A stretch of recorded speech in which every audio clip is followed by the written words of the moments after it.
My name is Aman and welcome to my YouTube channel Aman law knowledge. So guys, हमने previous lecture में क्या पढ़ा था? इसके प्रीवियस लेक्चर में हमने पढ़ा था फैमिली और उसके कैरेक्टरिस्टिक्स। आज आ जाते हैं हम उसके टाइप्स पे कि टाइप्स कौन कौन से होते हैं। तो 2 टाइप्स होते हैं, इसके आप ध्यान रखिए, nuclear and joint family. 2 types होते हैं।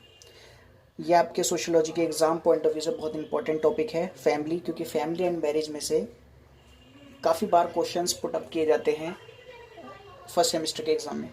सो आइए हम स्टार्ट करते हैं joint family. So joint family वो फैमिली होती है, मैं इसमें लिखा हुआ है कि joint family is a group of peoples वो generally live under one roof.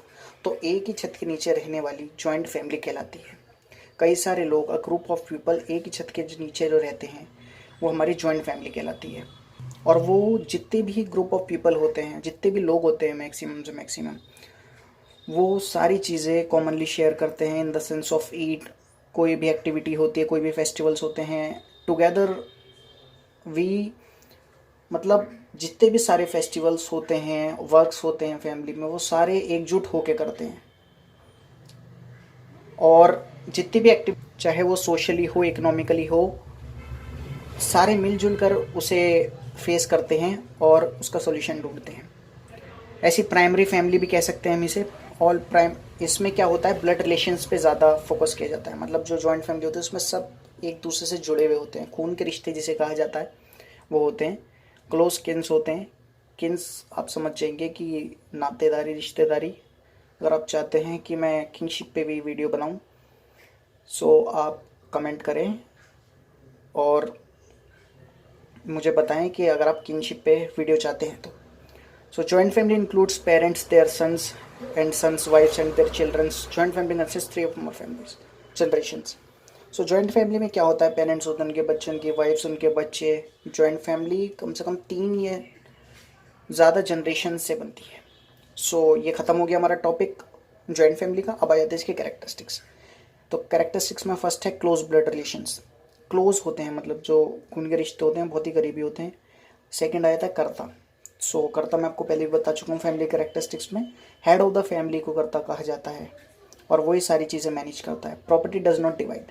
So property जो है वो डिवाइड नहीं होती, क्योंकि जॉइंट फैमिली में क्या बताया मैंने आपको कि जितनी भी एक्टिविटीज़ होती हैं वो सारी साथ मिलकर की जाती हैं और सब चीज़ों को फेस किया जाता है। कोई भी प्रॉब्लम्स हो या कोई भी ऐसी सिचुएशंस हो तो वो मिलजुल कर बांटी जाती हैं। तो ऐसी प्रॉपर्टी भी क्या होती है, डिवाइड नहीं होती।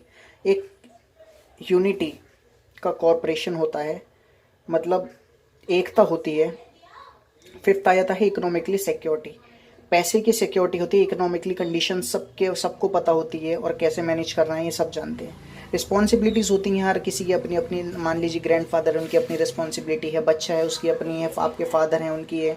आपके फादर के ब्रदर हैं, उनकी अलग रिस्पॉन्सिबिलिटी है घर के लिए, फैमिली के लिए। सो यही। और 7th आ जाता है कल्चरल एक्टिविटी सेंटर। सो कल्चरल एक्टिविटीज़ का सेंटर होता है एक, मतलब जितनी भी एक्टिविटीज़ होती हैं एक जॉइंट फैमिली में की जाती हैं, चाहे वो एक्टिविटीज़ किसी से भी रिलेटेड हों, सोशल हों, पॉलिटिकल हो या इकोनॉमिकल हों। सो गाइस, कैरेक्टरिस्टिक्स भी ख़त्म हो जाती हैं, आप इनमें ऐड ऑन करके बना सकते हैं। ये आपके लिए एक नोट्स टाइप है, अगर आप चाहें तो इसे पढ़ें और आप अच्छा कर सकते हैं अपने एग्जाम में। मेरिट्स ऑफ जॉइंट फैमिली, तो स्ट्रॉन्ग रिलेशंस एंड कॉर्पोरेशन। सो जो मेरिट क्या होते हैं जॉइंट फैमिली के, अगर आप ये भी लिख सकते हैं। पहली बात तो कैरेक्टरिस्टिक्स ज़्यादातर पूछी जाती हैं एग्ज़ाम में, लेकिन समटाइम्स मेरिट भी पूछे जाते हैं। सो मेरिट में स्ट्रॉन्ग रिलेशंस एंड कोऑपरेशन, मजबूत रिश्ते होते हैं जॉइंट फैमिली में। हर कोई एक दूसरे की भावनाओं को समझता है। हालांकि अब जो 21 सेंचुरी जो चल रही है, आजकल का जनरेशन, आजकल का टाइम, क्योंकि हर वक्त एक जैसा नहीं होता। पहले के लोग अलग होते थे, अब के लोग अलग होते हैं, उनकी नीड्स अलग होते थे, अब के लोगों की नीड्स अलग होती हैं। सो टाइम चेंज होता रहता है, इसलिए अब ज़्यादातर न्यूक्लियर फैमिली में लोग ज़्यादा बिलीव करने लगे हैं। ऐसे आता है सेकंड पॉइंट, कंट्रोल इन इंडिविजुअल नेचर। सो मेरिट क्या है कि कंट्रोल रहता है किसी भी इंडिविजुअल पे। मान लीजिए कि दादाजी का कंट्रोल, आपके ग्रैंडफादर का कंट्रोल, फादर का कंट्रोल, हर किसी व्यक्ति पे उसका कंट्रोल रहता है कि जॉइंट फैमिली, अगर हमने ये बात कही या हमने कोई ऐसा इलीगल वर्क करा, सो पूरे परिवार को वो चीज़ देखनी पड़ेगी। सो ये होता है इसमें मेरिट्स का। सेकंड ये हो गया। थर्ड आती है सोशल सिक्योरिटी, समाज की एक सिक्योरिटी होती है। सामाजिक सिक्योरिटी, तुम्हें समाज में कैसे चलना है, कैसे रहना है, वो आपको जॉइंट फैमिली ही सिखा पाती है ज़्यादातर। हालांकि न्यूक्लियर फैमिली में भी ऐसा होता है कि अगर जैसे न्यूक्लियर आपके फादर इंटेलेक्चुअल हैं, आपको समझा रहे हैं काफ़ी चीज़ें, तो हालांकि वो भी होती हैं, लेकिन मैक्सिमम परसेंट जॉइंट फैमिली में इंसान काफ़ी चीज़ें सीखता है। ऐसे 4th पॉइंट आता है जॉइंट प्रॉपर्टी, क्योंकि जॉइंट प्रॉपर्टी होती है, मैंने आपको पूर्व बताया प्रॉपर्टी डज नॉट डिवाइड, और अगर प्रॉपर्टी डिवाइड नहीं होगी तो क्या होगी, सबके लिए बराबर होगी, जॉइंट फैमिली होगी और जॉइंट प्रॉपर्टी होगी। अब इसका आ जाता है हमारा न्यूक्लियर फैमिली का।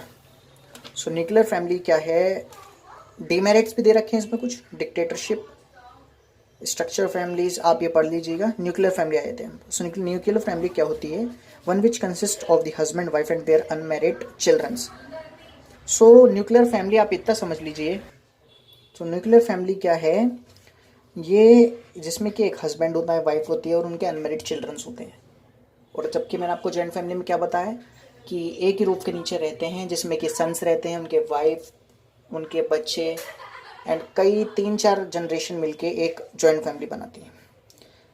सो ये आपकी न्यूक्लियर फैमिली हो गई है। आप पढ़ना चाहते हैं तो इसे पढ़ लीजिएगा, नोट्स मैं इसका डिस्क्रिप्शन में डाल दूंगा ये लिंक फैमिली का। सो कैरेक्टरिस्टिक्स पर आ जाते हैं अब हम कि स्मॉल साइज होता है। फर्स्ट क्या है, स्मॉल साइज। न्यूक्लियर फैमिली क्या है, 4 जनों का एक ग्रुप। स्मॉल साइज मतलब छोटा एक ग्रुप जहाँ मिनिमम्स 4 मेंबर्स रहते हैं। सेकंड आता है सोवरेनिटी।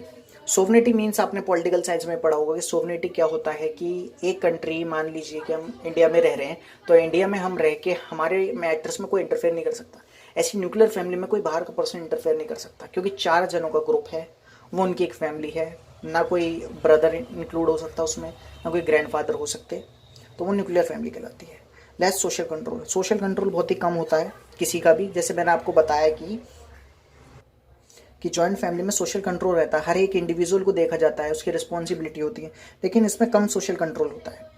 4th पॉइंट आया था हाई स्टैंडर्ड ऑफ वुमेन। जो वुमेन की कंडीशन होती है वो अच्छी होती है न्यूक्लियर फैमिली में रैदर देन जॉइंट फैमिली, क्योंकि जॉइंट फैमिली में बहुत सारे काम होते हैं, बहुत सारे वर्क होते हैं, जिसकी वजह से वुमेन जो है अपने पे फोकस नहीं कर पाती और वो कहीं ना कहीं बैकवर्ड रह जाती हैं थोड़ी। 5th आता है लेस फैमिली डिस्प्यूट्स। कम फैमिली डिस्प्यूट्स होते हैं। हालांकि न्यूक्लियर फैमिली में भी काफ़ी डिस्प्यूट्स देखे जाते हैं, लेकिन जॉइंट फैमिली के मुकाबले कम, क्योंकि वहाँ मेंबर्स ज़्यादा हैं। तो जहाँ लोग होंगे, आपने कहावत सुनी होगी कि जितने बर्तन बचते हैं, बर्तन की आपने बात सुनी होगी कि 2 बर्तन होते हैं तो बचते ही हैं। तो वहाँ तो कई सारे लोग हैं, कई सारे बर्तन हैं, तो बजेंगे, ऑब्वियसली बात है। सो ये हो गए इसके कैरेक्टरिस्टिक्स। गाइज अगर आप थिंकर्स जानना चाहते हैं तो थिंकर्स मैंने इसमें लिख रखे हैं, कार्वे, जॉली और भी कई सारे सोशलोजिस्ट हैं। आप इनकी डेफिनेशन ज़रूर डालें इसमें, और आई होप आप समझे होंगे अच्छी तरीके से। अगर आप चाहते हैं कि मैं और वीडियोस बनाऊं, किनशिप पे बनाऊं और सेकेंड सेमेस्टर के लिए बनाऊं, सो आप सब्सक्राइब करिए मेरा channel and press bell icon. So thank you guys.